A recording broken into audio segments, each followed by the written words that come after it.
오늘 말씀은 사도행전 강의 77탄이고요. 제목은 고별설교입니다. 사도행전 20장 13절에서 24절까지만 보겠습니다. 사도행전 20장 13절에서 24절까지 한 목소리로 보도록 하겠습니다. 시작. 우리는 앞서 배를 타고 아소에서 바울을 태우려고 그리로 가니 정하여 준 것이라. 바울이 아스에서 우리를 만나니 우리가 배에 태우고 미둘레네로 가서 거기서 떠나 이튿날 기오 앞에 오고 그 이튿날 사모에 들르고 또 그 다음날 밀레도에 이르리니라. 바울이 아시아에서 지체하지 않기 위하여 에베소를 지나 배 타고 거기로 작정하였으니 이는 될 수 있는 대로 오순절 안에 예루살렘에 이르려고 급히 가미러라.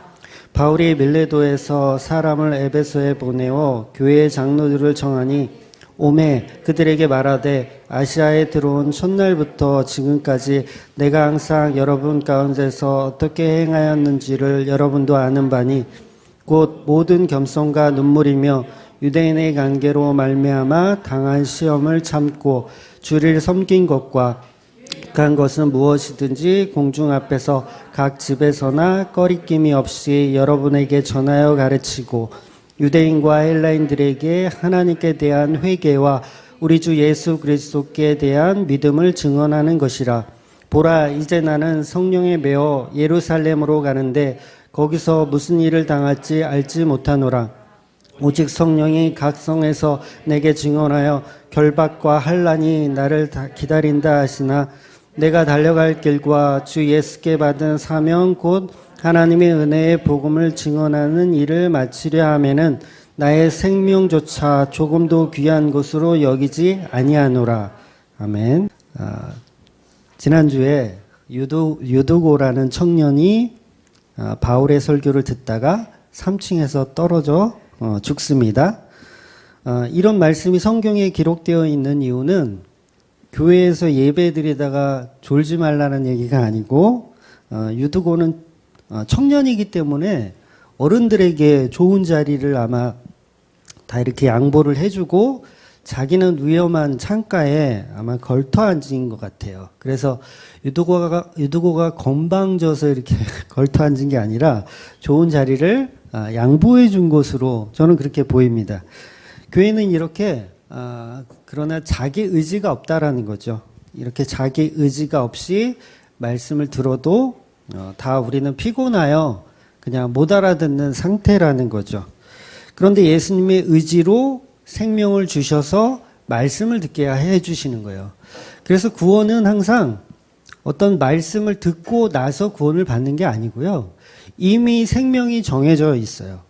얘는 내가 구원을 줄 거야 라는 생명이 먼저 주어지고 그 다음 말씀을 듣게 하는 방식이라는 거죠.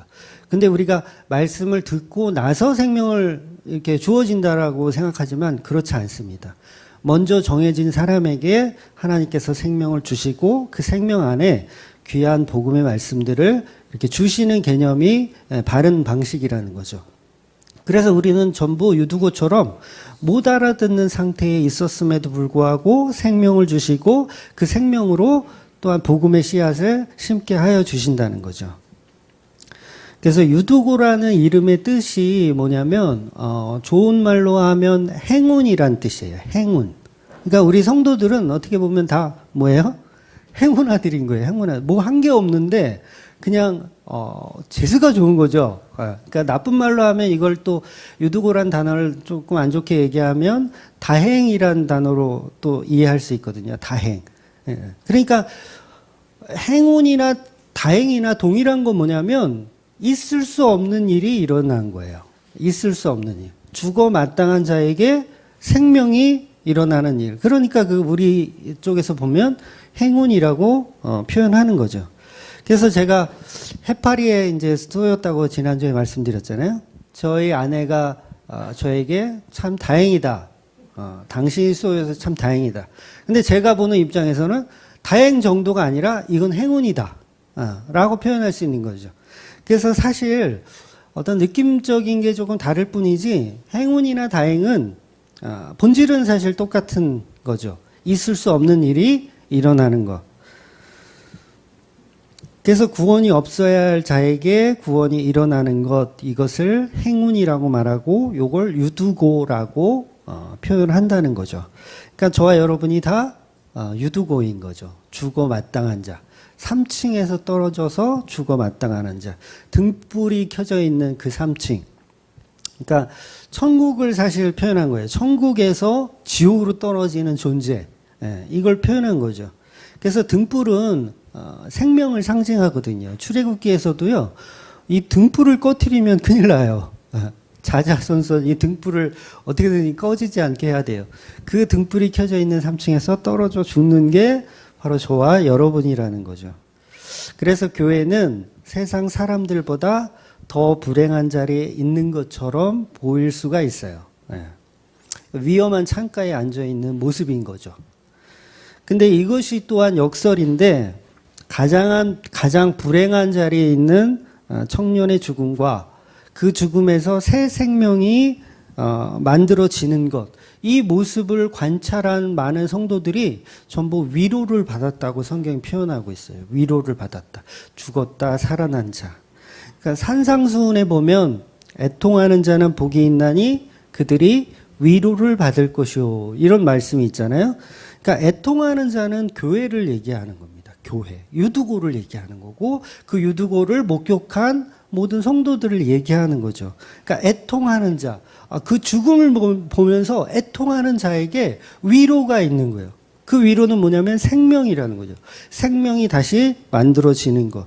그러니까 저와 여러분도 재창조에 대한 그 행운의 감동이 있어야 된다는 거죠.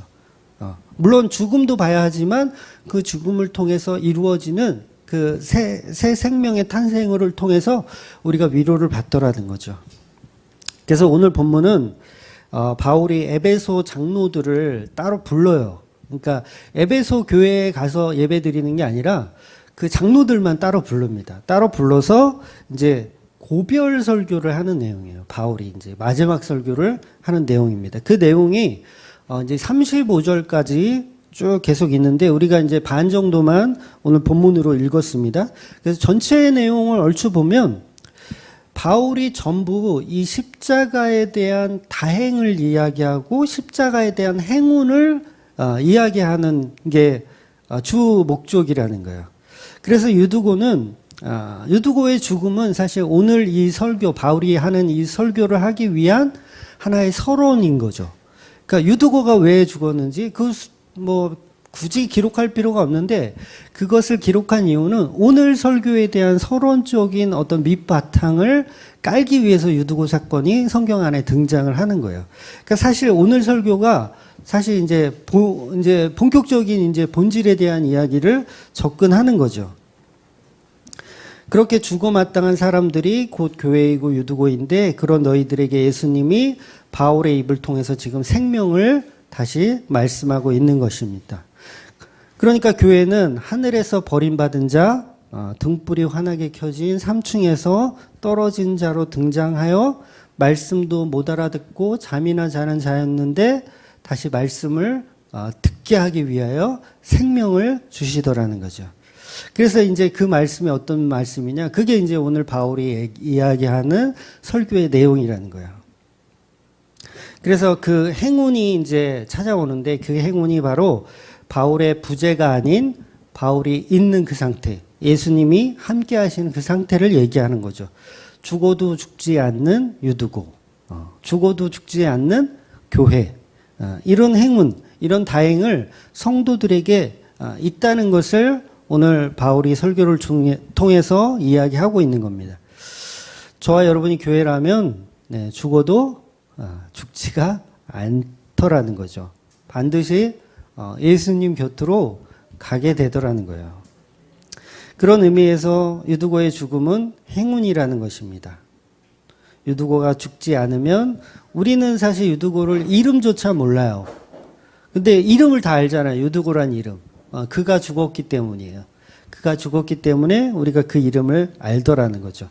그러니까 이름조차 모를 어떤 일을 구원하시는 것이 바로 십자가 은혜라는 거죠. 그런데 이 행운은 나의 노력이 아니고 오직 예수님 쪽에서 주시는 내용이기 때문에 행운이라고 이야기하는 거예요.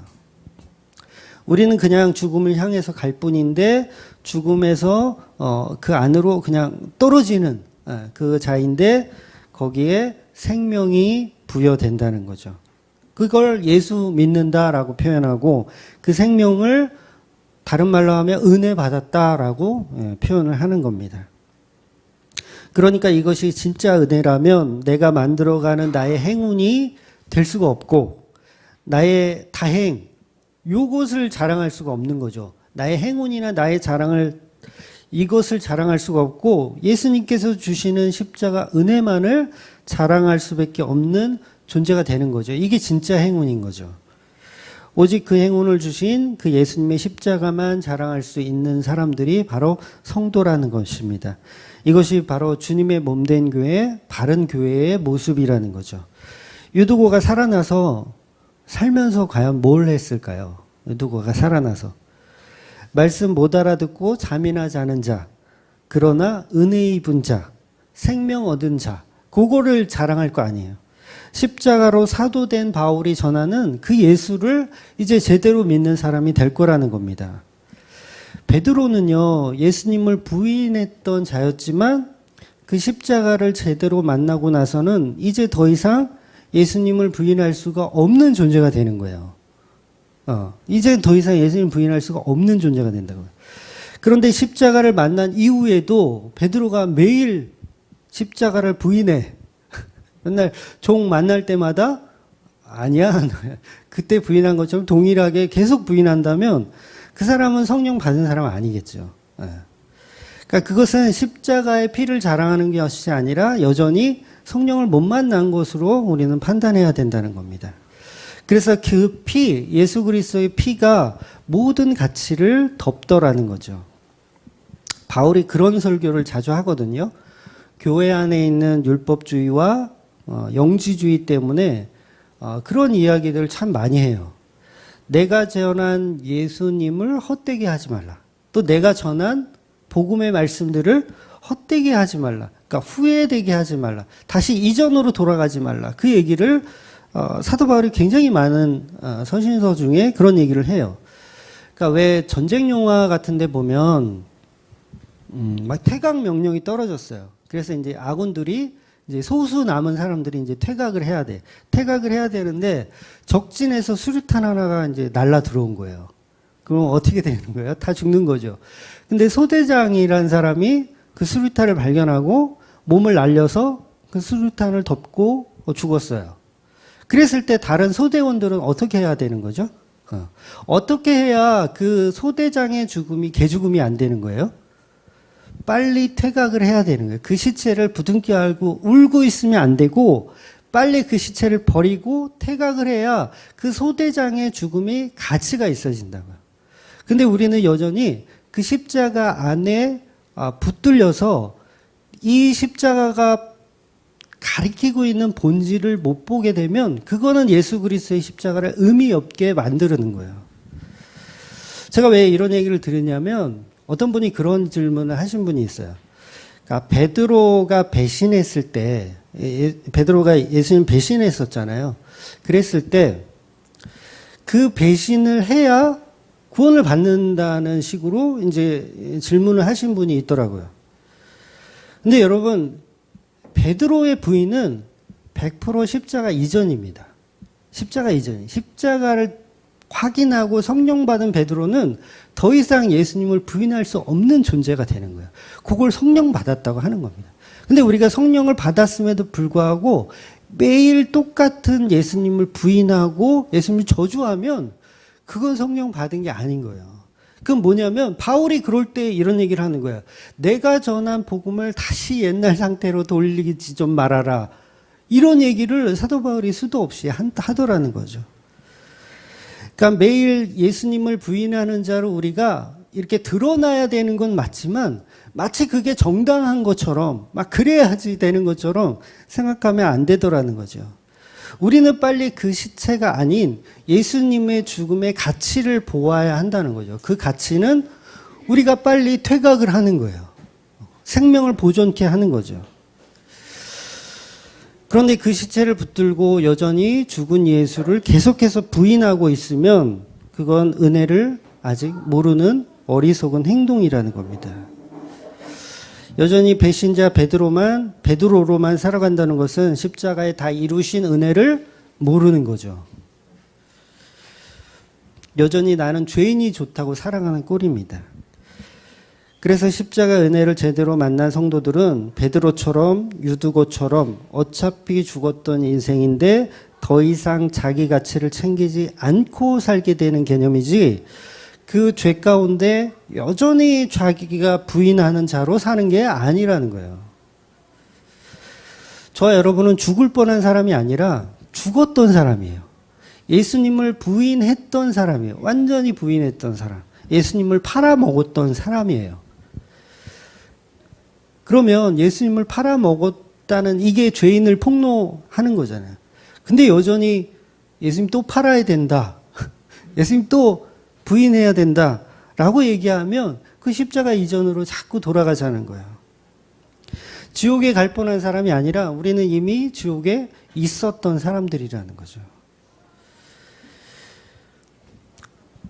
이미 베드로와 같은 배신자였고 유두고처럼 죽어 마땅한 자였습니다. 지옥이라는 것이 마귀의 종로로 타면 그게 지옥인 거예요. 그러니까 성도는 예수님의 십자가 은혜로 그 때문에 지옥에서 천국을 사는 것이고, 그러니까 이 말을 다시 한번 이해해 보세요. 지옥에서 천국을 사는 거예요. 성도들은 지옥인데 천국을 사는 거예요. 코로나19로 이 땅이 지금 지옥이에요. 오늘도 동사무소, 시청 막 왔다 갔는데 이 상태가 그냥 지옥이잖아요. 지옥이에요. 근데 여기서 천국을 사는 사람들이 성도라는 거죠.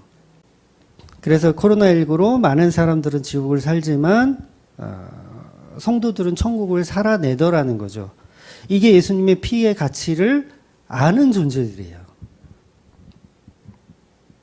저와 여러분이 예수가 없는 세월을 살았던 과거가 있습니다. 그게 다 지옥에 있었던 거예요. 모태신앙도 사실 마찬가지죠. 예수를 이용하여 자기의 어떤 수단으로 여겼던 그 삶이 사실 지옥을 살고 있었던 거죠. 그 마귀의 자녀로 살던 내가 3층에서 떨어져 죽는 겁니다. 완전한 죄인으로 발각되어 다시 하나님의 자녀가 되는 것이죠. 그걸 생명 있음이라고 얘기합니다.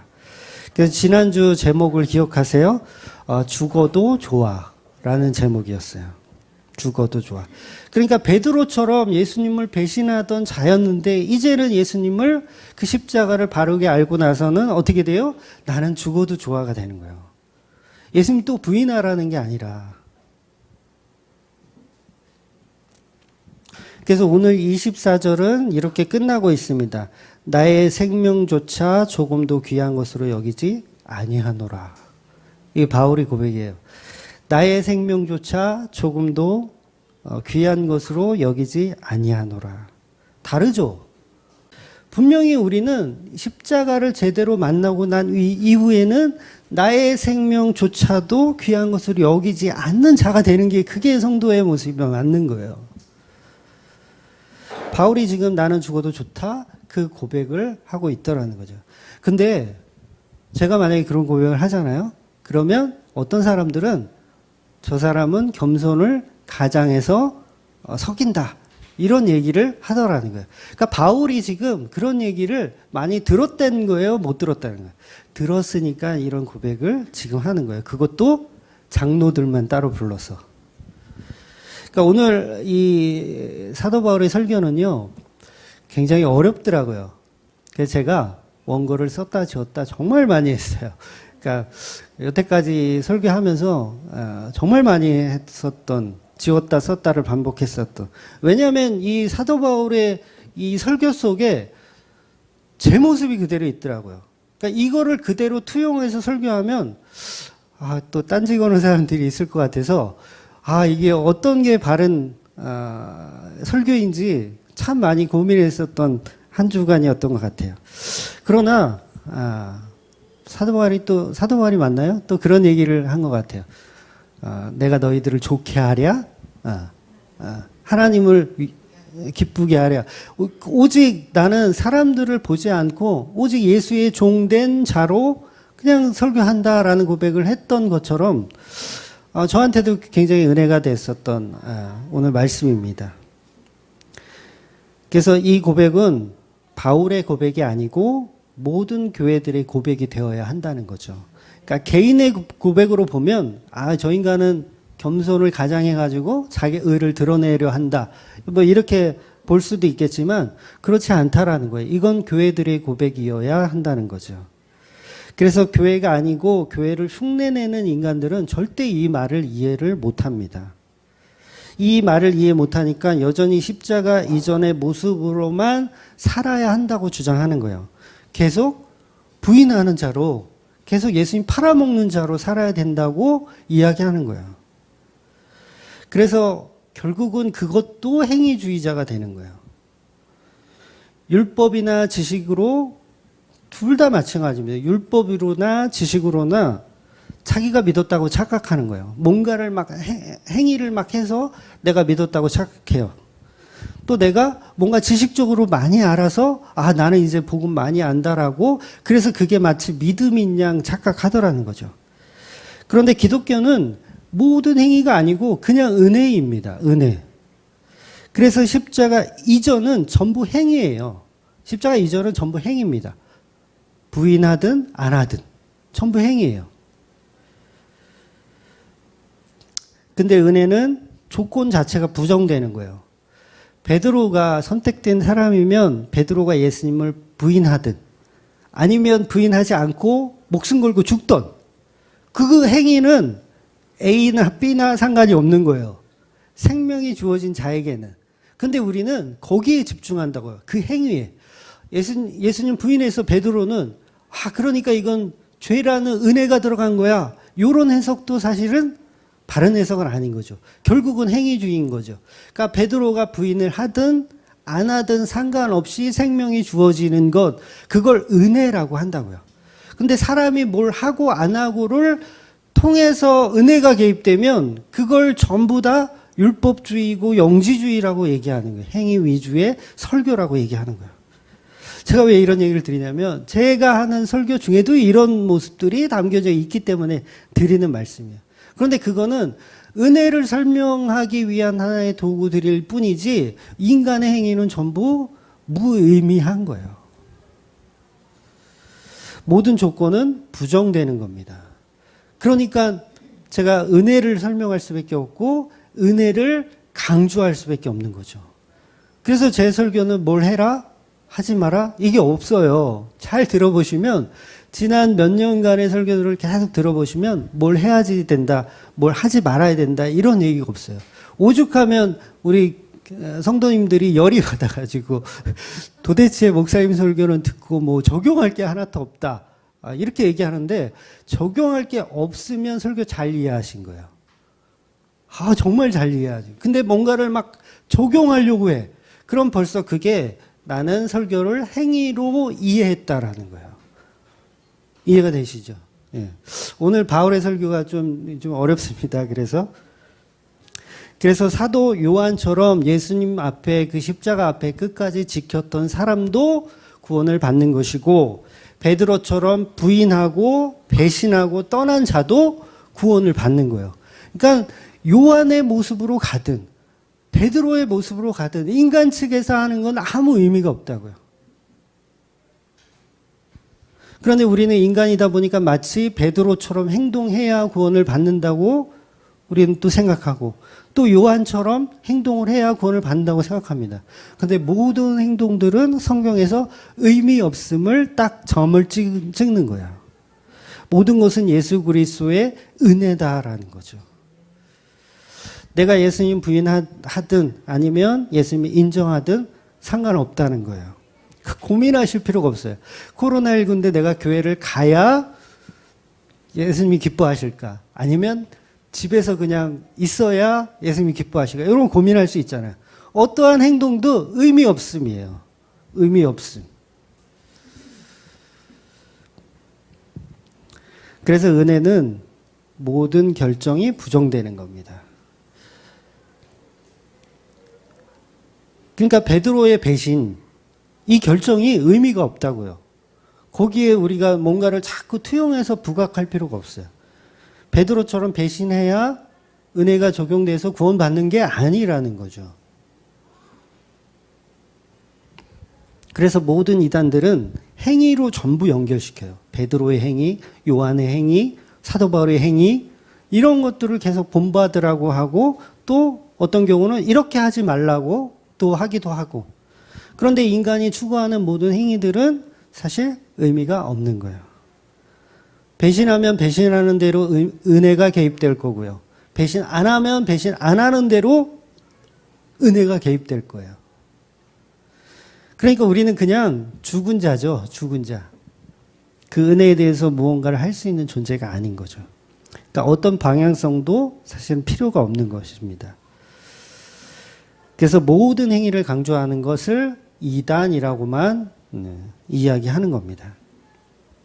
저와 여러분도 오늘 본문에서 말하는 바울의 설교, 바울이 교회에게 하는 고백이 사실은 나와야 이제쯤 예수 믿는구나. 요 정도 바울이 설교하는 요 정도가 좀 이해가 되고 고백이 되어야 이제 예수 믿는 이제 좀 시작을 하는구나라고 알 수 있더라는 거죠. 오늘 본문을 이제 읽어보신 분도 계시고 안 읽어보신 분도 계시겠지만 오늘 이제 집에 들어가셔서 17절부터 38절까지 바울의 설교거든요. 그 내용을 한번 정독을 한번 해보세요. 고별 설교, 정독. 눈물이 날 수밖에 없는 내용들을 이야기합니다. 바울의 설교를 듣고 오히려 감흥이 없으면 그게 좀 이상한 거죠. 그래서 말씀을 듣다가 우리가 눈물을 흘릴 때가 있잖아요. 저는 그게 이상하다고 보지 않거든요. 지극히 당연한 것으로 봅니다. 저도 사실 설교할 때는 울지 않아요. 저는 워낙에 이 연기를 잘하기 때문에 울지를 않습니다. 근데 원고를 쓰다 보면 혼자 정말 울 때가 있어요. 울컥, 이게 울컥이라고 표현해야 되는데 어떤 대목에 맞닥뜨리면 울컥하고 저도 이 감정이 쏟아져 나오더라고요. 즉, 이 바울의 설교 내용은 행위적인 어떤 결단이 아니고 예수님이 바울을 그렇게 만들어가고 있다라는 증거이기 때문에 눈물이 왈칵 쏟아질 수밖에 없는 거예요. 그러니까 행운이라는 게 뭐예요? 여러분 로또를 맞잖아요. 여러분 어떨 것 같아요? 눈물이 날 수밖에 없어요. 막 기뻐하고 즐거워한다? 그거는 로또 안 맞아본 사람이 상상하는 거고 진짜 로또 맞은 사람은 울 수밖에 없을 것 같아요. 제가 맞아본 게 아니라서.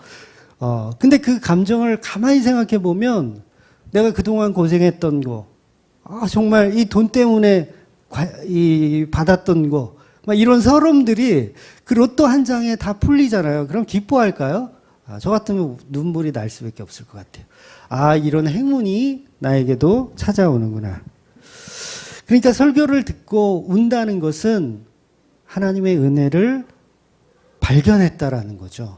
그러니까 내가 노력하고 내가 수고해서 행운이 찾아온 거면 울 일이 없죠. 그건 기뻐해야 되는 게 맞아요. 춤을 추고 즐거워해요.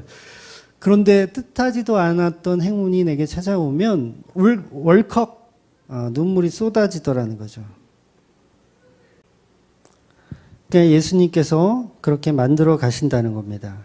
그래서 지난주 말씀을 잘 이해하셨다면 오늘 본문의 바울의 고별 설교를 충분히 이해하실 수 있을 것이라고 생각이 됩니다.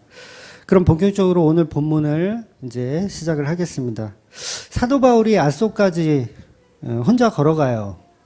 다른 제자들은 배를 타고 가고 바울은 두루와에서 이제 밤새도록 설교를 했죠. 새벽까지, 아침까지 설교를 하고 피곤함도 잊은 채 아소까지 혼자 걸어갑니다. 왜 배를 타지 않았을까? 제자들을 따로 보내고 본인만 혼자 걸어가요. 제가 봤을 때는 타인의 방해를 받지 않고 기도하면서 에베소 교회의 마지막 설교를 위해서 준비했던 시간을 좀 바울이 가졌던 것 같아요. 그러니까 에베소 교회에 전달할 마지막 설교 내용을 정리하고 있었던 거죠. 왜냐하면 설교가 어려웠기 때문이에요. 이번 주에 제가 고민한 것처럼 바울도 이 설교가 어려웠을 거라고 생각돼요.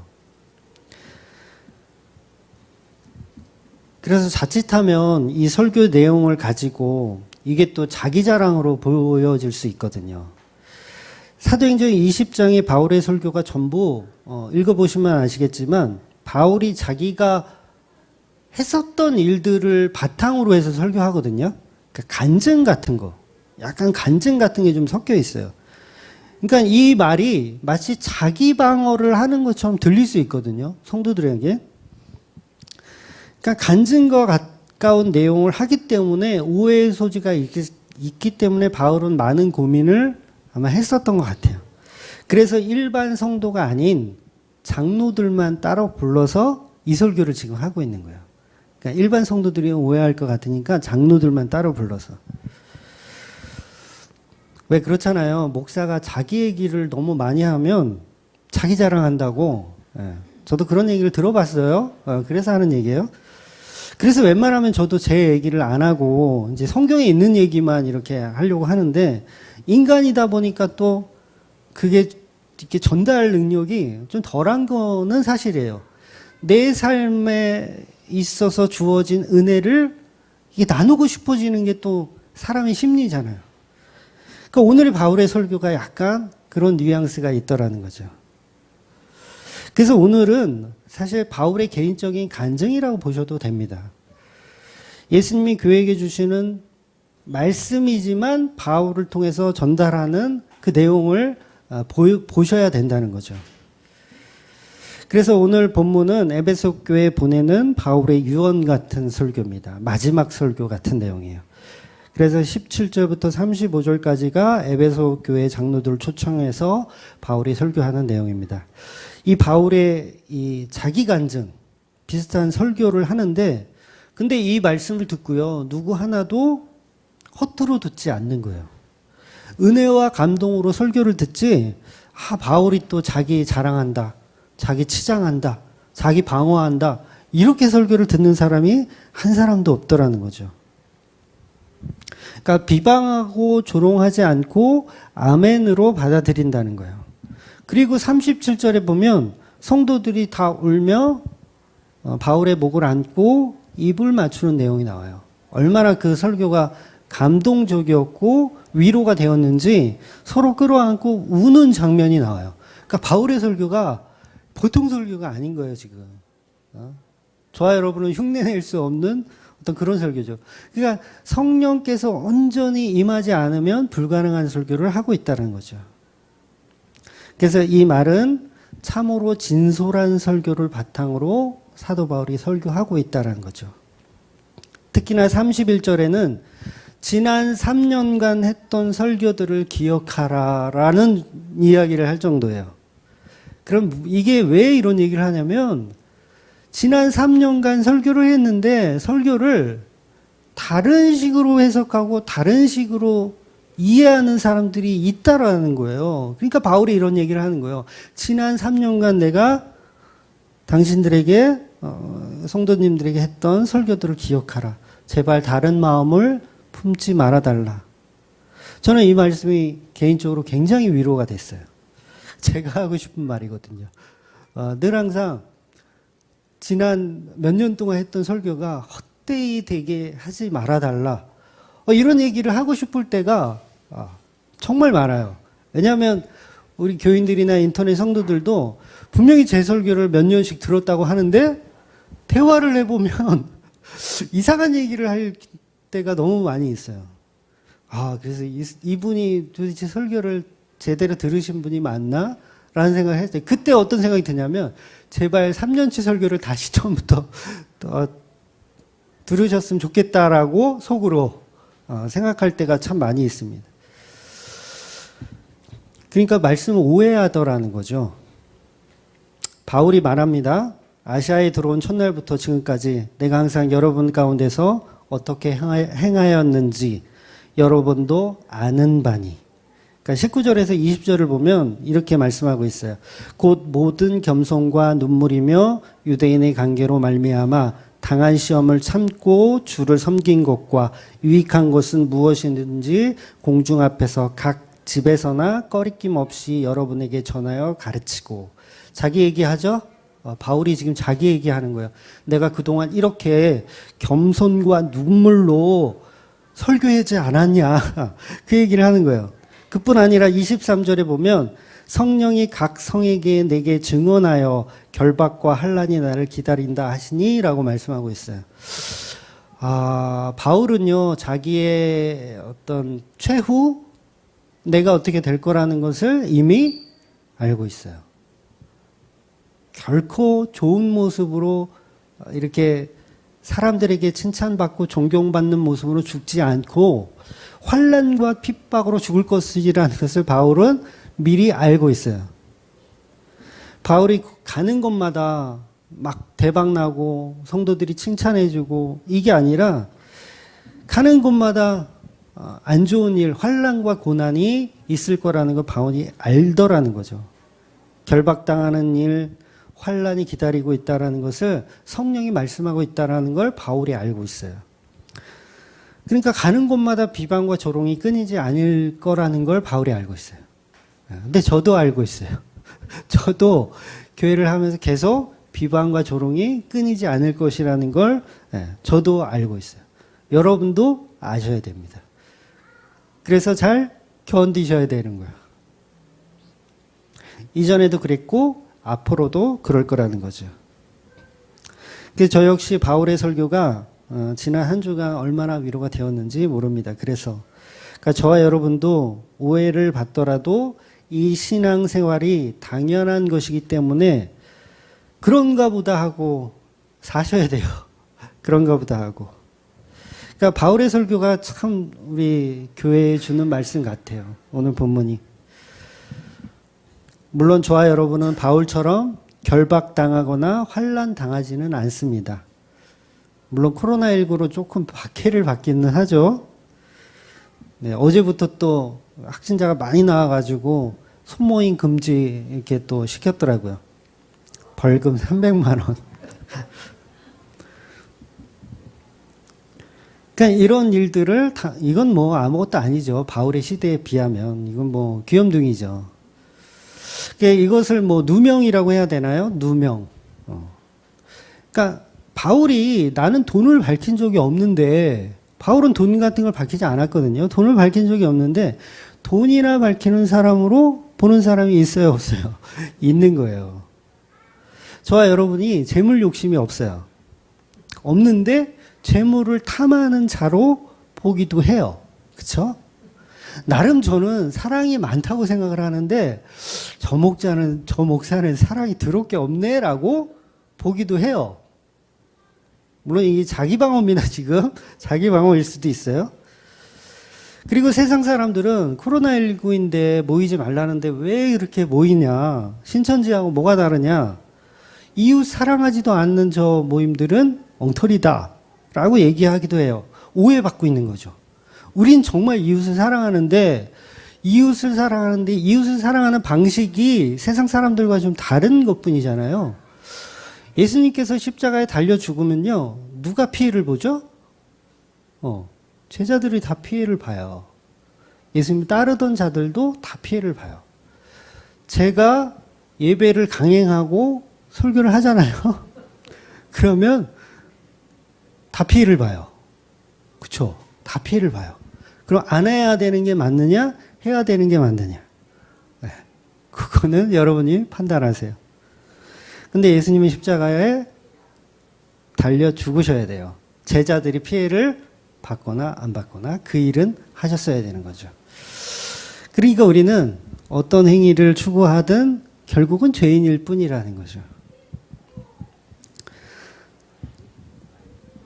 그래서 이렇게 설교하는 중에서도 계속해서 바울을 계속 공격하는 사람들은 있더라는 거죠. 이 내용을 가지고. 물론 오늘 본문에서는 없지만 그래서 누군가는 바울의 설교를 듣고 겸손을 위장하여 자기 자랑한다고 오해하는 사람들이 분명히 있더라는 겁니다.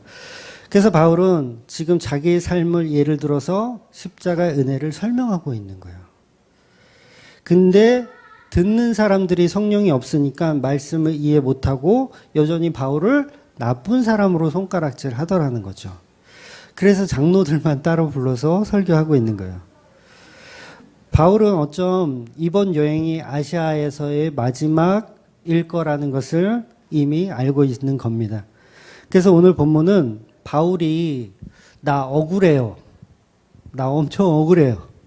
이 말을 하고 있는 것이 아니라 그래도 나는 괜찮다 그 얘기를 하고 있는 거예요. 그래도 나는 괜찮다.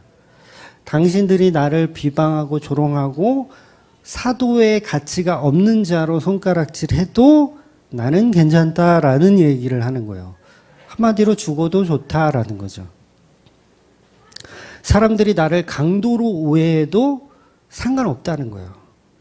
돈이나 밝히는 놈으로 보아도 상관없다는 거예요. 나는 괜찮다 그 얘기를 하는 겁니다.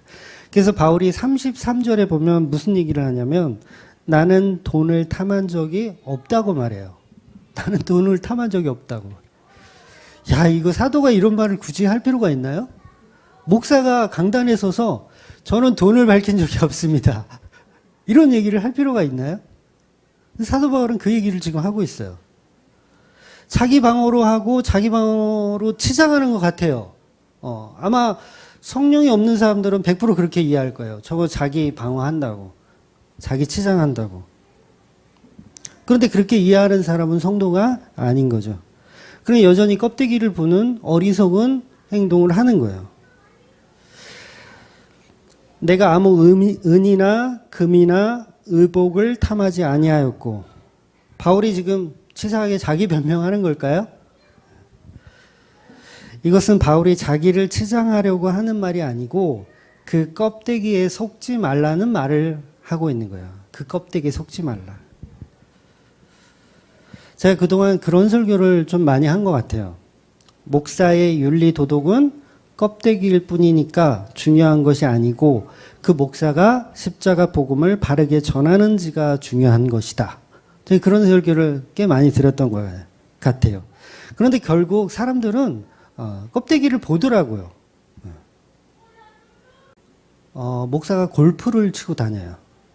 골프를. 응? 스포츠카를 몰고 골프를 치러 다녀요. 월요일마다. 그거 중요한 게 아니라고요. 물론 제가 그렇게 하겠다는 얘기가 아니라 그게 중요한 게 아니라는 얘기예요. 그러니까 복음이 부족하다는 이유로 그 목사에 대한 이야기를 하면 좋은데 복음과는 동떨어진 어떤 삶에 대한 이야기들로 그 목사를 판단하면 안 되더라는 거죠. 바울이 오죽하면 내가 돈이 은이나 금이나 의복을 탐하지 아니했다는 얘기를 여기서 할까요? 그러니까 에베소 교회는 바울이 볼 때 속상한 거예요. 그동안 3년이나 거기서 설교를 했는데 그런 사람들이 있더라는 거죠. 그래서 복음은 베드로나 뭐 야고보나 바울이나 젊은 디모데나 그냥 취향 따라 찾아가서 들으면 그만입니다. 그거 뭐 중요한 거 아니에요. 교회 선택도 그냥 말씀 따라서 그냥 선택하면 돼요. 자기 입맛에 맞는데 찾아가서 들으면 그만입니다. 바울은 성도가 고린도 교회를 가든 에베소 교회를 가든 어디를 가든 상관없는 거예요. 축복해 주면 그만입니다. 근데 에베소가 특히 그랬죠. 아니 고린도 교회가 특히 그랬죠. 파당을 만드는 거예요. 파당을 만들어서 뭐 바울파니, 베드로파니, 아볼로파니 파당을 만드는 거예요. 그게 뭐냐면 껍데기를 추구하고 있는 거예요. 바울의 됨됨이, 베드로의 됨됨이. 이게 뭐예요? 이게 엉터리라는 거예요, 이게. 그 얘기를 사도 바울이 동일하게 오늘 설교에서도 하고 있는 거죠. 그래서 그 사람들에게 책망을 주는 내용이 고린도 전후서예요. 그런 사람들이 책망을 주는 거. 사도 바울은 절대로 자기 영광을 취하기 위해서 사역을 하고 있는 것이 아닙니다. 오죽하면 바울이 이 마지막 설교에서 교인들에게 나는 금이나 은을 탐한 적이 없다는 말까지 하냐고요. 교회가 돈을 밝힌다고 생각하시잖아요. 교회가 돈을 밝힌다. 우리 교회는 참 돈을 밝혀. 그러면 헌금하시면 안 돼요. 그 교회는. 헌금하시면 안 됩니다. 아니, 그런 교회에 왜 헌금해요? 돈을 밝히는 교회. 다시 말해서 지금 바울이 금이나 음이나 탐한 적이 없다라는 말을 하는 이유는 그런 유치한 일로 복음의 걸림돌이 되지 말라는 이야기를 하는 거예요. 30절에 보면 교회 내에서도 자기 세력을 만들기 위해서 어그러진 말을 하는 사람들이 있는 거예요. 교회 내에서도. 에베소 교회에도 자기 세력을 만들기 위해서 어그러진 말을 하는 사람이 있는 거예요. 교회에서 어떤 이들이 바울과 다른 복음의 세력을 만들어서 어그러진 말을 하는 사람들이 있으니까 바울이 이렇게 설교하는 거예요. 그래서 바울이 장로들만 따로 부른 거예요. 마지막 유언의 말을 하고 있는 거죠. 교회를 바르게 이끌기 위해서. 30절을 제가 읽어드릴게요. 또한 여러분 중에서도 제자들을 끌어 자기를 따르게 하려고 어그러진 말을 하는 사람들이 일어날 줄 내가 아노라. 와, 놀랍죠? 바울이 알고 있어요. 모르는 것 같아도 다 알고 있어요. 에베소 지금 교회에 돌아가는 꼴을 바울이 지금 다 알고 있어요. 여러분 중에, 이 여러분 중에는 뭐예요? 지금 여기 예배 안 오신 그 에베소에 있는 그 믿음 연약한 사람들 말하는 게 아니라 장로들을 얘기하는 거예요. 장로들. 지금 예배 드리러 온 그 장로들한테 또한 여러분 중에 제자들을 끌어, 제자들이 뭐예요? 예수님의 제자들, 예수 믿는 성도들을 끌어 자기를 따르게 하려고 어그러진 말을 하는 사람들이 일어날 줄 내가 아노라. 이 얘기 듣고 제가 그 설교를 듣는 장로라면 어땠을까요? 엄청 찔렸겠죠. 어떻게 알았지?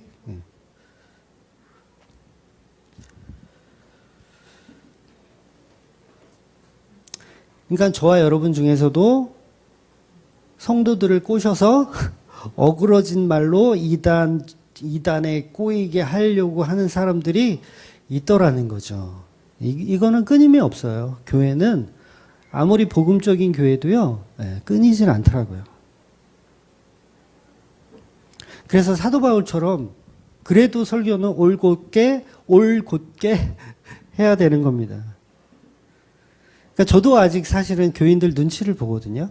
아, 이 얘기를 하면은 누가 상처받을 수 있겠다. 그럼 그거 지워요. 또 이 얘기를 하면은 누가 또 이렇게 안 좋게 하겠다. 그럼 그거 또 지워요. 저도 여전히 그러거든요. 근데 사도 바울은 그게 없는 거예요. 이 본문을 읽어보니까 그게 없어요. 그냥 막 던져요. 여러분 중에서 어그러진 말을 하는 사람들이 있다. 저는 그렇게 얘기 못하거든요.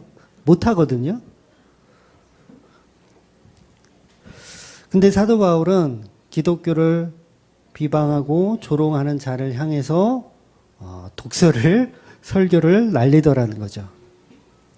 그래서 복음의 내용 가지고 비방하고 조롱해야 맞는데 어리석게도 복음과 상관없는 것들로 바울의 사도됨 어떤 그런 것들로 계속 이야기를 하더라는 거죠.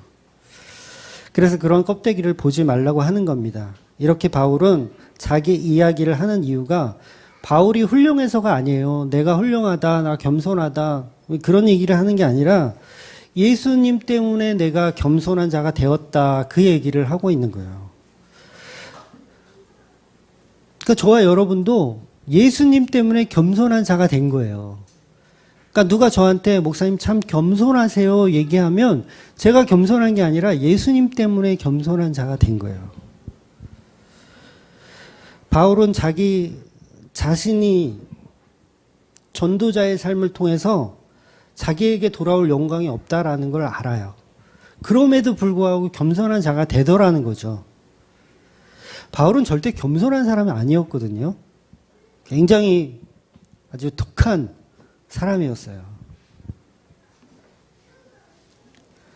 그런데 겸손한 사람이 되더라는 거죠. 결박당하는 일, 환난, 그리고 결국 처참하게 죽게 된다는 사실을 알면서도 이 사역을 감당하는 것, 이 자체가 그냥 겸손하게 만들어지더라는 거예요. 자기가 받을 영광이 없어도 사역을 그냥 하게 되더라는 거죠. 저와 여러분이 그 자리에 있어야 된다는 거죠. 그 자리가 십자가의 자리고 그게 교회입니다. 저와 여러분이 예수를 전하다가 누명을 자주 쓸 수도 있어요. 사도 바울처럼 누명을 쓸 수도 있습니다. 3년 동안 설교를 했는데 욕이나 먹어요.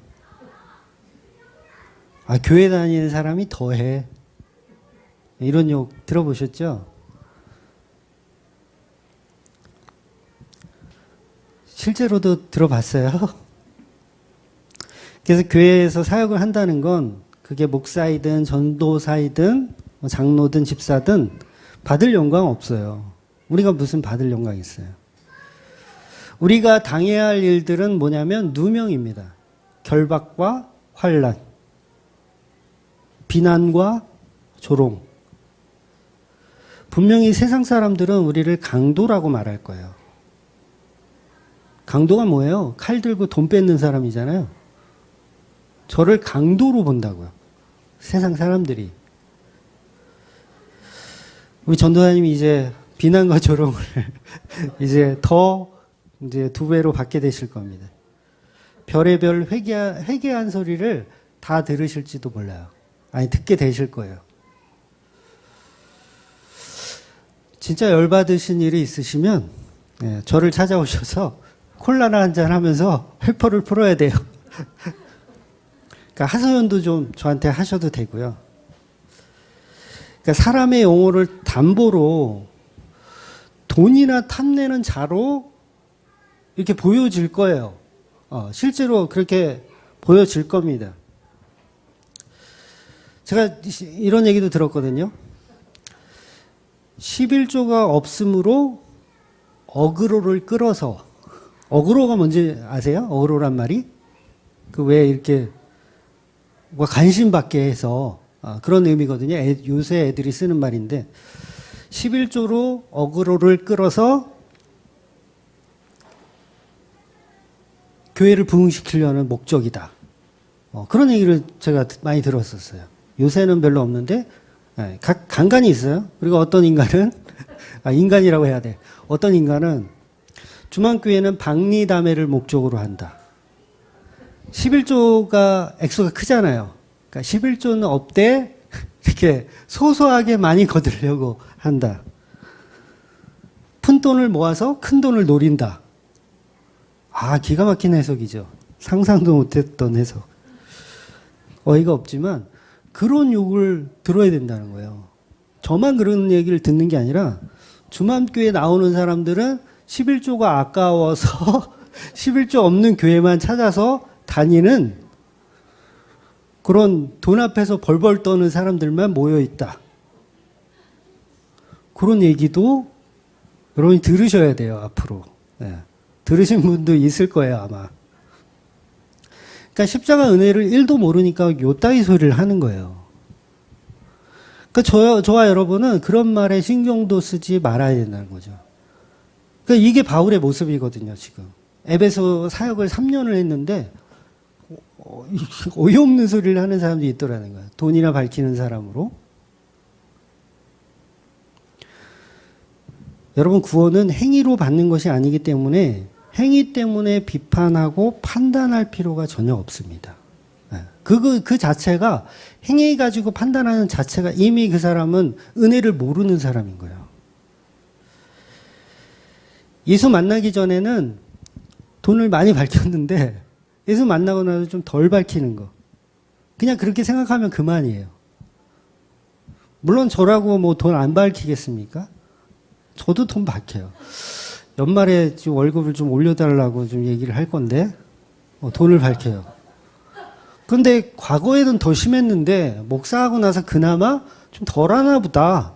그렇게 생각해 주시면 그냥 그만인 거예요. 근데 뭐 자기 방어일진 모르지만, 저는 개인적으로 돈보다는 명예를 더 중시하는 사람이에요. 사실 그게 더 나쁜데, 돈보다는 명예를 더 중시하는 사람. 그래서 제가 그 고시원에서도 명예를 중시하기 때문에 막 퍼줬어요.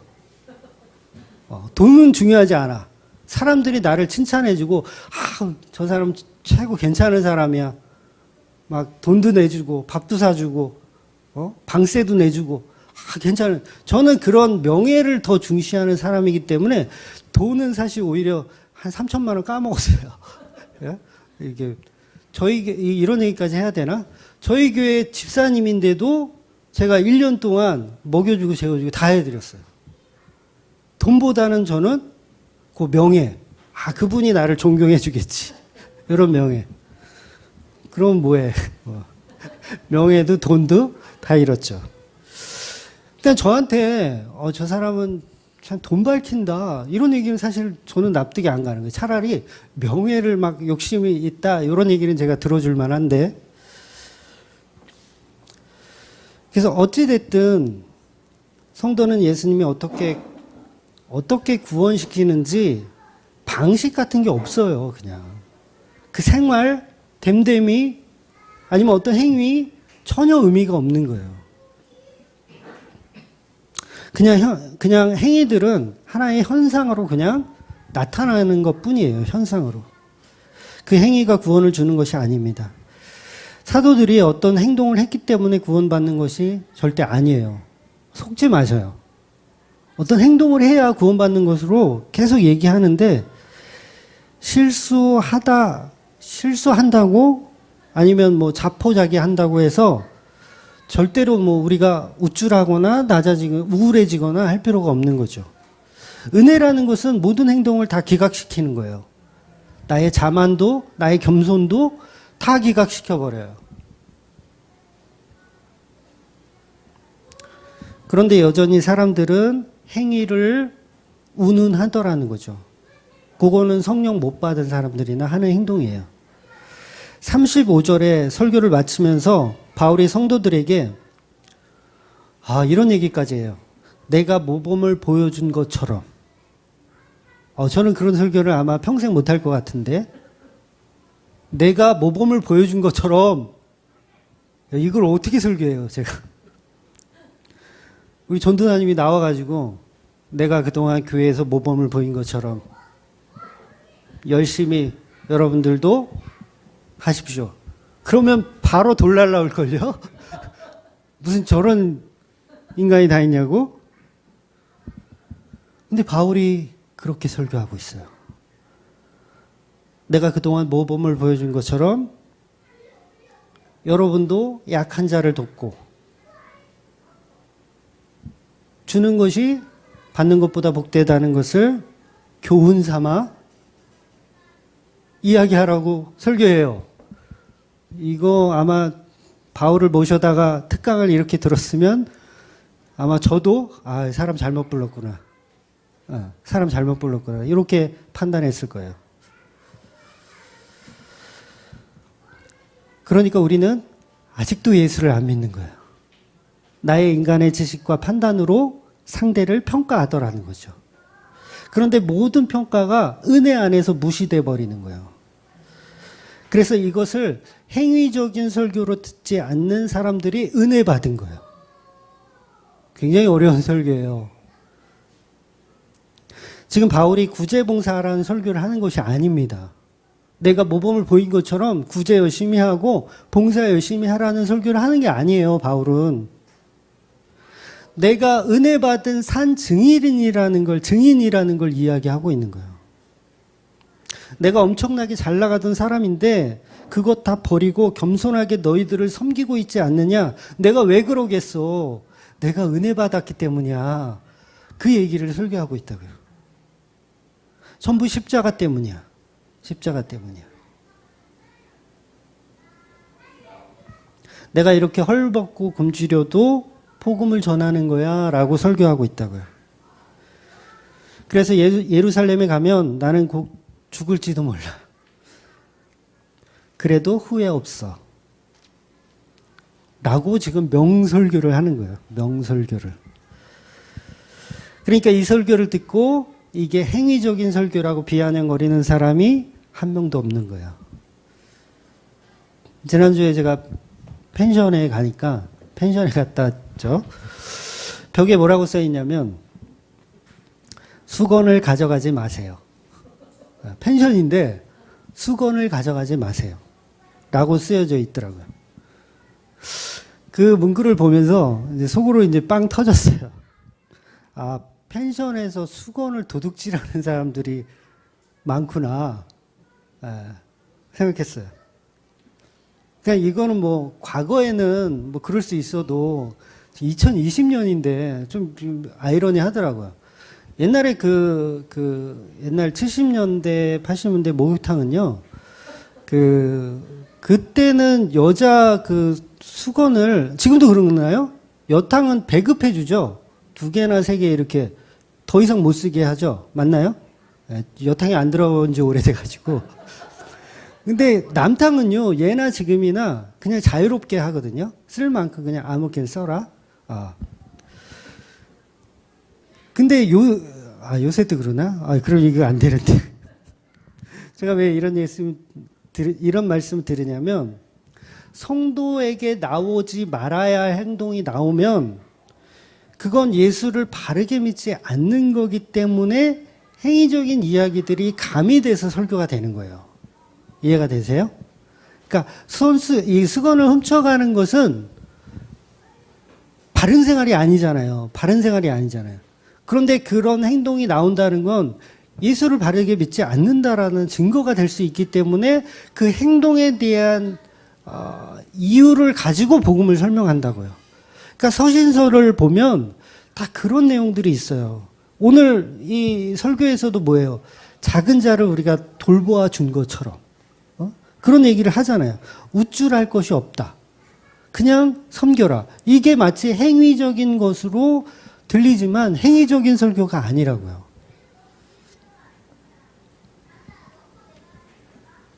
그래서 그런 어떤 바르지 않는 행동이 나오면 그건 예수를 바르게 믿지 않는다라는 증거이기 때문에 바르게 믿으라는 뜻으로 행동에 관한 설명으로 신약 성경의 서신서들이 교훈 같은 이야기로 써져 있는 거예요.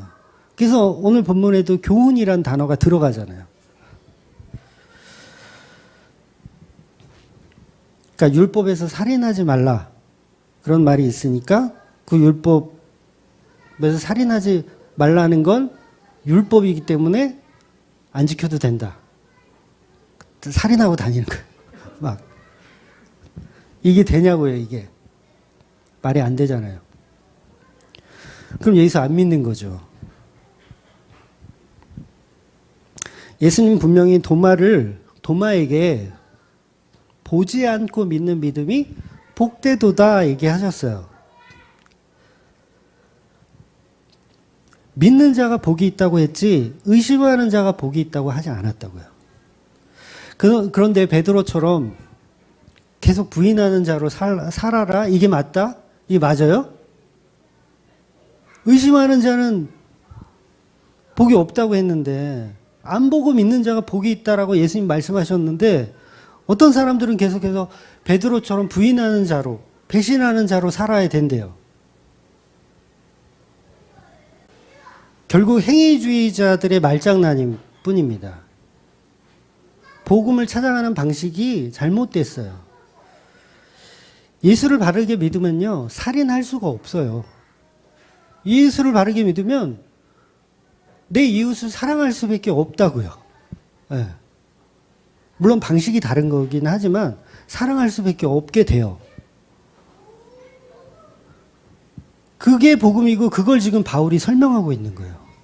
근데 이걸 전부 행위로 받아들이면 그거는 사도 바울을 율법주의자로 본 거예요.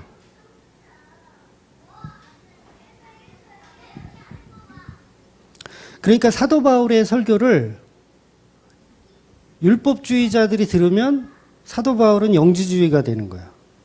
그런데 영지주의자들이 사도 바울의 설교를 들으면 저건 율법주의자라고 봐요. 그러니까 사도 바울이 머리가 깨지겠죠. 미쳐버릴 거예요, 아마. 이 조그만 교회 하는 저도 미쳐버리겠는데 사도 바울은 오죽하겠어요. 미쳐버릴 거예요. 요렇게 설교하면 요렇게 딴지 걸고 저렇게 설교하면 저렇게 딴지 걸고 균형을 맞추라고 균형을 내가 3년 동안 했던 설교를 헛되이 좀 하지 마 라는 설교를 사도 바울이 하더라는 거죠. 복음은 십자가 중심입니다. 십자가가 딱 중심을 서야 돼요. 쓰러지면 안 돼요. 딱 중심을 서야 돼요. 근데 양쪽에서 양쪽 진영의 논리로 이렇게 공격해 오죠. 율법주의와 영지주의가 양쪽으로 공격해 옵니다. 그래서 성경은 전체를 봐야 돼요. 전체를. 그래서 강해 설교의 장점은 설교를 깊이 보는, 묵상할 수 있는 장점도 있지만 단점은 뭐냐면 그것만 보게 돼요. 또 그것만.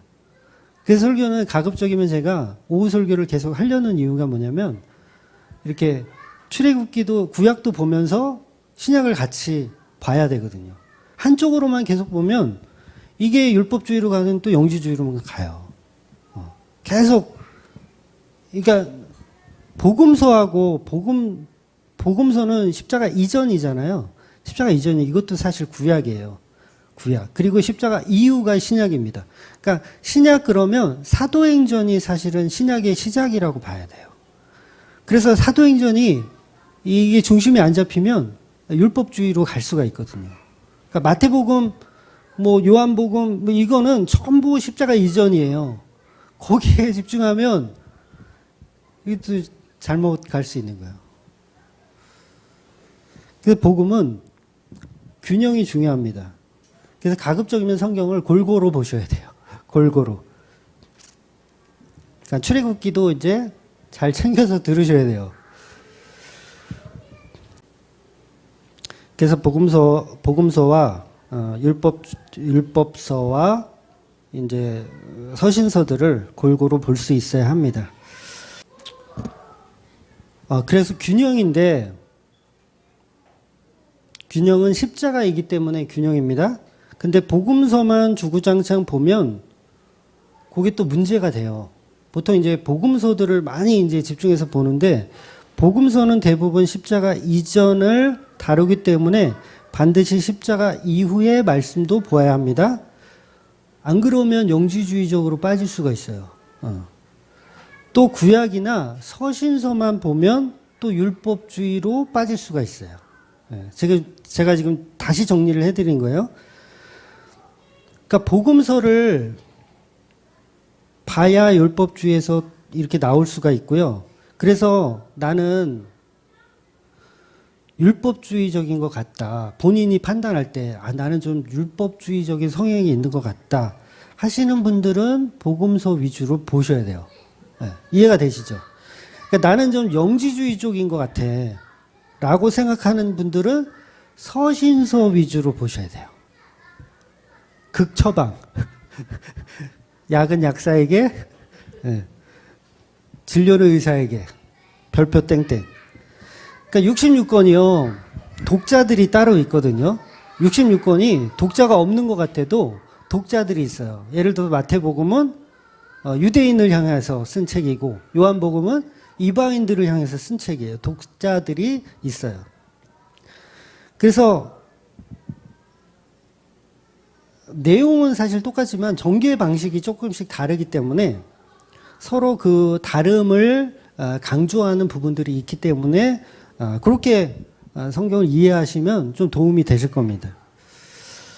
그래서 우리 주만교회도 처방에 따라서 제가 사도행전을 먼저 하는 거고, 그 다음에 이제 복음서나 서신서로 이제 들어가려고 하는 겁니다.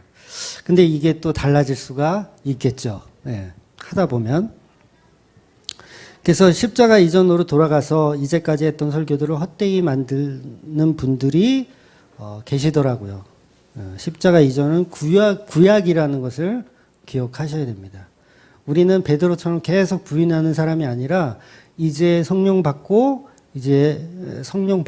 완전히 달라진 자, 죽어도 좋아의 자리로 가는 게 성도예요.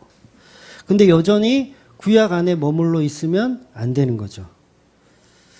그래서 어쨌든 성도는 성령으로 이끌어 가십니다. 성령으로 계속 이끌어 가세요. 저와 여러분은 십자가 앞에서 죽어도 좋은 자로, 그 가치를 버리는 자로 예수님보다 먼저 내가 십자가에 죽은 자임을 알게 하여 더 이상 내 생명은 아무것도 아닌 것으로 알고 오직 십자가만 자랑하는 자로 만들어 놓으시는 겁니다. 거기에는 어떤 행위도 전부 부정되더라는 거죠. 그러니까 죽어도 좋다라는 말 속에는 죽어야 할 자는 예수님이 아니고 나라는 것이 들어있어요. 이게 복음을 배웠다라는 거거든요. 여러분이 나는 죽어도 좋아요 예수님이라고 고백하면 이건 복음 배운 거예요. 복음을 제대로 배운 거예요. 바울은 진짜 죽어야 할 자는 예수님이 아니고 나라는 것을 알기 때문에 더 이상 내 생명 따위는 십자가 은혜 속에서 아무것도 아니라고 오늘 설교하는 겁니다. 지난주에 분명히 말씀드렸잖아요. 죄라는 것은 인간이 창조할 수 없다. 인간이 창조할 수 없다. 그러니까 죄도 인간이 행위로 만드는 게 아니에요. 굉장히 어려운 말인데 죄라는 것을 인간의 행위로 만드는 게 아닙니다. 이게 무슨 말이냐면 십자가가 서기 위해서 반드시 죄인이 있어야 한다고 하니까 그럼 인간이 죄를 만들려고 덤벼드는 사람이 있더라는 거죠. 그러니까 죄를 인간이 만들어야 은혜를 받는 것으로 생각하는 사람들이 있어요. 십자가에 서기 위해서는 죄가 있어야 된다라고 설교를 듣고 그러면 죄를 만들기 위해서 노력을 해야 되는구나. 이게 영지주의잖아요. 영지주의. 근데 그 죄까지도 인간의 창조물이 아닙니다. 죄를 인간이 창조하는 게 아니에요. 창조물이 아니에요. 죄라는 것도 하나님이 허용해야 지을 수 있는 거예요. 죄를 허용해야 지을 수 있어요. 그러니까 인간이 원한다고 죄를 지을 수가 없다고요. 그러니까 하나님이 선악과를 작정하지 않으시면, 선악과를 만들지 않으시면 인간은 죄인으로 살지 않습니다. 그죠? 살지 않아요. 아직도 에덴 동산에 살 거예요. 죄인으로 살지 않아요. 에덴 동산 아무 문제 없이 그대로 있을 겁니다. 그런데 죄라는 하나님의 작정이 개입되어지니까 그래서 인간이 계속해서 피조물의 자리로 가는 거예요. 죄를 지을 수밖에 없는 피조물의 자리. 그렇다면 이런 질문을 또 할 수가 있겠죠? 그럼 인간이 억울하게 하나님께 당한 것이냐? 억울하게 당한 것이냐? 그런데 그렇게 생각하는 방식이 세상 사람들의 방식입니다. 죄라는 것도 성도에게 반드시 드러나고 증명되어져야 하는 과정이기는 하지만 말씀을 잘 이해 못하면 인간이 죄를 만든 것이 아니면 하나님이 죄를 만든 것이냐라는 질문을 할 수 있어요. 그렇잖아요. 하나님이 그럼 죄를 만들었네? 하나님이 죄를 창조하셨네? 그리고 우리한테 덮어 씌웠네? 라고 해석하게 되잖아요. 근데 그건 여전히 죄라는 속성을 인간의 수준으로 이해하기 때문에 그런 발상을 하는 거예요. 하나님은 죄를 창조했다라고 우리 인간은 생각하지만 그런 개념이 아닙니다. 예를 들어드리면 좀 어려우니까 뜨거운 용광로가 있어요. 뜨거운 용광로가 한 3000도까지 올라가는, 용광로가 그렇게 올라가는지 모르겠는데 안 올라갈 거예요. 3000도가 올라가는 용광로가 있어요. 근데 파리 한 마리가 거기를 뛰어들어가요. 파리 한 마리가. 파리는 죄라고 가정하자고요. 파리 한 마리가 그 용광로로 뛰어들어가요. 그러면 그 파리는 어떻게 되죠? 그냥 녹아서 없어져 버려요. 순식간에. 그러니까 하나님께 죄라는 것이 붙으면 그 죄는 이미 죄가 아닌 게 돼버리는 거예요. 그러니까 녹아 없어지는 아무 가치가 없는 게 돼버리는 게 죄예요. 바로 성도가 예수님께 십자가로 연합하는 순간 그 죄는 녹아 없어지는 개념이 되는 거예요. 그것을 구원이라고 얘기한다고요. 즉 죄는 우리 인간에게 있을 때만 죄이고 하나님에게 있을 때는 죄라고 할 수가 없는 거죠. 아무리 많은 죄들을 하나님께 갖다 붙여도 하나님께서는 죄인이 될 수가 없는 거죠. 왜? 그 죄들은 전부 녹아 없어지니까. 그래서 인간이 하나님을 보는 순간 죽는 거예요. 다 녹아 없어져 죽는 거예요. 용광로 앞에 날아든 파리와 같은 거죠. 인간이 살인을 해요. 칼 가지고 살인을 해. 그럼 죄인이죠. 근데 하나님이 인간을 죽여요. 살인을 해요. 하나님이. 그럼 그거 죄예요? 죄라고 이야기하지 않아요. 그걸 심판이라고 얘기하지 죄라고 이야기하지 않는다고요. 그러니까 하나님은 죄를 만드셨다라는, 죄를 창조했다라는 논리는 인간 측에서 생각하는 논리인 거예요. 하나님이 죄를 만들었다고 해도 그 죄는 죄가 아닌 거예요. 은혜를 위한 도구일 뿐인 거죠. 죄가 아니고. 왜냐, 하나님께서는 죄인이 아니기 때문에 그래요. 죄인이라 그러는 게 이상하죠. 죄신이라 그래야 되나? 그러니까 성립될 수 없는 거예요. 죄와 하나님은 같이 성립될 수 없다고요. 노가 없어져 버리는 거예요. 하나님은 살인을 해도 죄가 없으십니다. 하나님이 노아의 홍수로 도대체 몇 명을 죽이셨는지 아세요? 그런데 하나님을 죄인이라고 얘기하는 사람은 없다고요. 소돔과 고모라에서 유황불을 떨어뜨려서 싹 다 쓸어버렸어요. 소금 기둥을 만들어요. 이런 끔찍한 살인자가 어디 있어요? 그런데 누구 하나 하나님을 죄인이라고 말하는 사람이 없다고요. 10대 재앙에서도 장자들을 다 죽여요. 살인자 아니에요? 이거 완전히 살인자. 가나안 족속을 멸할 때도 어린아이까지 다 죽여요. 이런 끔찍한 살인자가 어디 있어요? 그런데 누구 한 사람도 하나님을 죄인이라고 얘기하는 사람이 없다고요. 그런데 세상 사람들만 그렇게 얘기해요. 하나님이 그럼 죄를 창조하셨냐라고 따지더라는 거예요. 그런 사람들은 뭐예요? 복음을 아직 모르는 사람이죠. 죄를 하나님과 연결할 수 있다라고 보는 거예요. 하나님이 창조하시면 그 모든 창조가 죄이든 아니면 무슨 영광이든 은혜든 상관없이 그건 하나님의 심판에 불과한 거예요. 심판.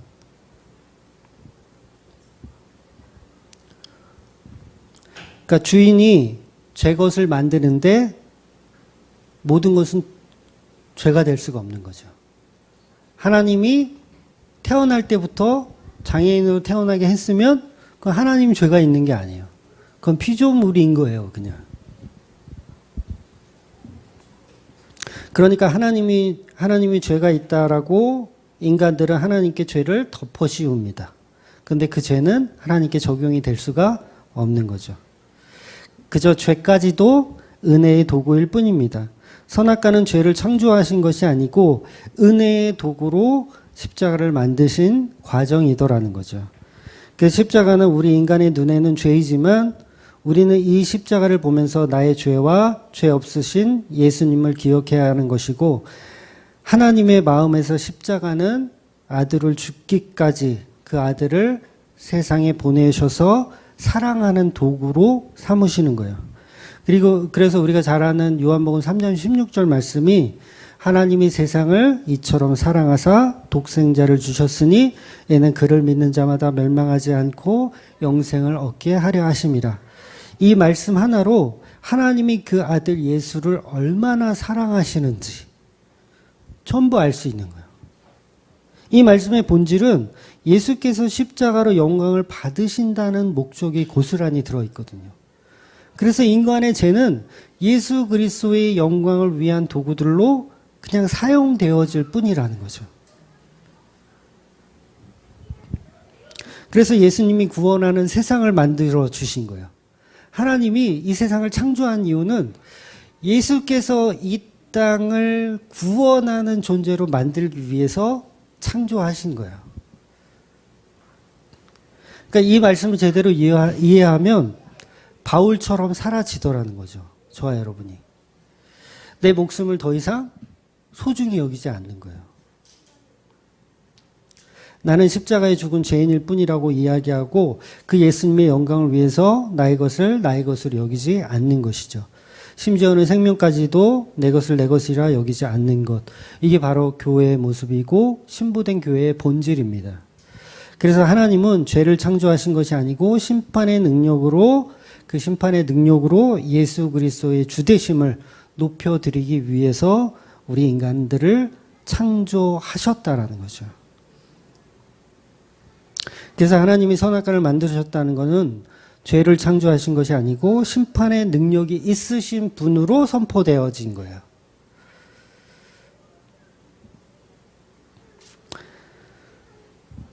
선악과 먹으면 심판받는다는 그 심판의 주가 되기 위해서 선악과를 창조하신 것이죠.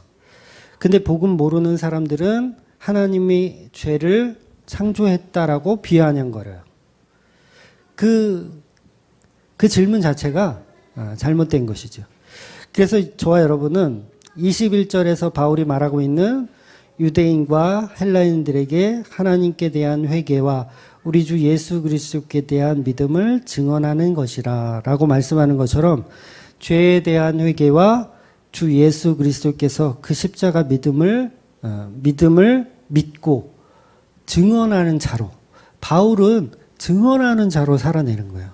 저와 여러분도 증언하는 자로 살아내시는 저와 여러분이 되시기를 주의 이름으로 축원드립니다. 아멘. 기도하겠습니다.